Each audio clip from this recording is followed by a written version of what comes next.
Pemirsa, sumur jadi tempat paling rawan terjadinya kecelakaan hingga menelan korban jiwa. Kurangnya kehati-hatian dan minimnya langkah-langkah pengamanan jadi pemicu kecelakaan di tempat pengambilan air itu marak terjadi akhir-akhir ini.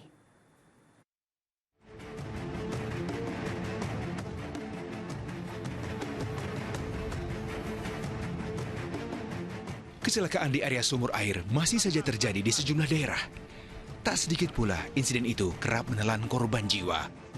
Seperti yang terjadi di Kuningan, Jawa Barat.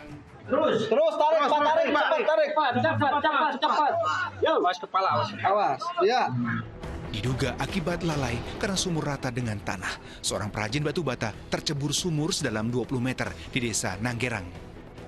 Dibantu warga, petugas pemadam kebakaran berjibaku mengevakuasi korban. Bahkan, petugas harus menurunkan tabung oksigen karena kondisi korban yang lemas di dasar sumur. Beruntung nyawa korban tertolong setelah 1 jam upaya evakuasi.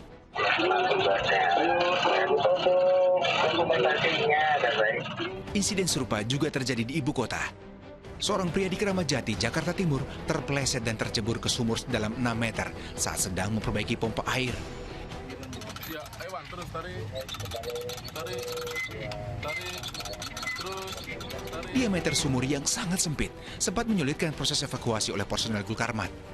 Setelah 30 menit berjibaku dengan teknik vertical rescue, petugas akhirnya bisa menyelamatkan pria berumur 47 tahun itu. Tak hanya luka dan trauma, kecelakaan yang terjadi di lingkungan sekitar sumur bahkan menimbulkan hilangnya nyawa. Di Cilacap, Jawa Tengah, seorang warga desa Bantar dilaporkan tewas saat masuk ke dalam galian sumur untuk mengambil peralatannya yang tertinggal. Pria berumur 46 tahun itu tewas diduga karena kehabisan oksigen hingga sulit bernapas.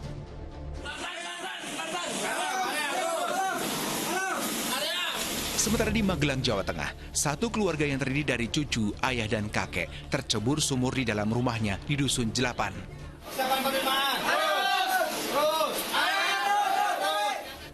Upaya pertolongan berlangsung dramatis lantaran lubang sumur sempit. 1 jam berjibaku ketika korban akhirnya bisa diangkat dari dasar sumur. Sang bocah balita tewas, menyusul pula sang kakek yang mengembuskan napas terakhir saat dirawat di RSUD Tidar Magelang. Diduga lepas dari pengawasan sang nenek, cucunya terjatuh ke dalam sumur. Begitupun ayah dan kakek korban yang berupaya menolong justru ikut terjatuh. Kendalanya kami medan sempit, ya, confined space, diameter sumur 1 meter, terus keadaan ruangan kita minim cahaya. Tak bisa dipungkiri, sumur masih jadi andalan masyarakat untuk memenuhi kebutuhan air.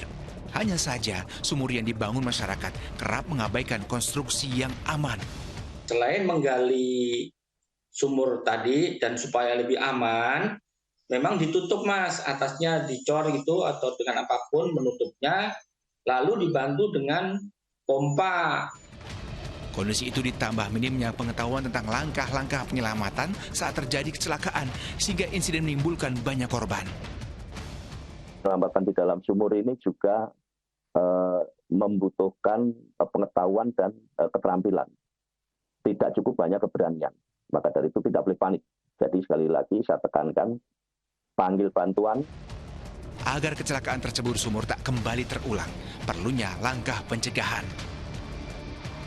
Tutup lubang sumur atau pasang besi pengaman bisa jadi langkah awal. Sementara ketika petaka di sumur itu datang, jangan panik. Hubungi tim damkar dan berikan pertolongan dengan hati-hati tanpa harus mengorbankan nyawa. Tim Liputan melaporkan.